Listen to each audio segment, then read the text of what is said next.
जनजाति सुरक्षा परिषद असम ने शुक्रवार को तिनसुकिया के होटल रॉयल हाइनेस में पत्रकार सम्मेलन का आयोजन किया।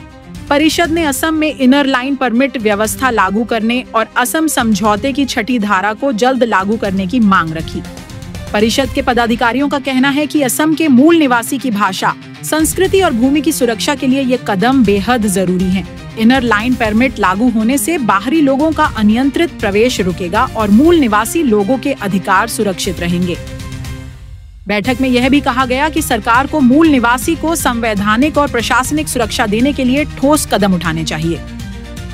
पत्रकार सम्मेलन में परिषद के मुख्य अध्यक्ष डॉक्टर दुर्लभ चमुआ, उपाध्यक्ष सोनती कुमार दास, सचिव दीपक बोरा, संयोजक एवं मटक छात्र संघ के अध्यक्ष संजय हजारिका समेत कई पदाधिकारी मौजूद रहे। तिनसुकिया से अर्जुन मिश्रा की रिपोर्ट।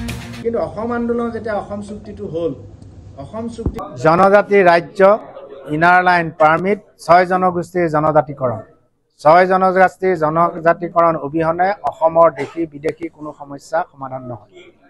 देशी विदेशी प्रव्रजনৰ फলত अहोमर थलुৱা जनगोष्ठीয়ে যি अस्तित्वर संकटत भुगिছে তাৰ পৰা মুক্তি পাবলৈ হলে অসমখনক এখন জনজাতি ৰাজ্য प्रवर्तन কৰিব লাগিব। ইয়াত ইনাৰ লাইন পাৰমিট प्रवर्तन কৰিব লাগিব আৰু অসমখনক জনজাতি ৰাজ্য ঘোষণা কৰিব লাগিব আৰু তাৰ বাবে 6 জনগোষ্ঠীক অনতিপলমে জনজাতি তালিকাভুক্ত কৰিব লাগিব। জনজাতি সুৰক্ষা পৰিষদ অসম আমি বিভিন্ন জনজাতি আৰু জনগোষ্ঠী সংগঠনসমূহৰ এখন উমৈহতীয়া মঞ্চ জনজাতি সুৰক্ষা পৰিষদ।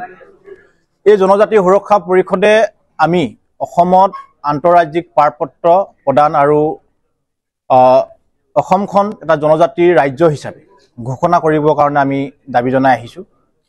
আৰু আমি অসমৰ বিভিন্ন জিলাসমূহত আমি জনমত গঠন কৰি পৰৱৰ্তী কাৰ্যসূচী আপোনালোকৰ আগত আমি প্ৰকাশ কৰিম।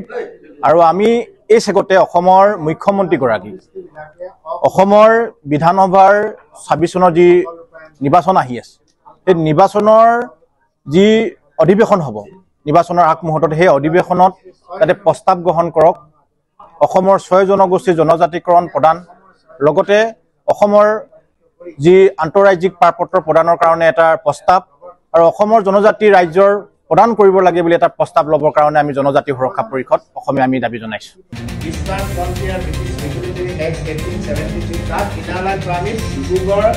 তিনচুকীয়া, নগাঁও এইবিলাক ডিষ্ট্ৰিক্টত ইমপ্লিমেণ্ট হৈ আছে।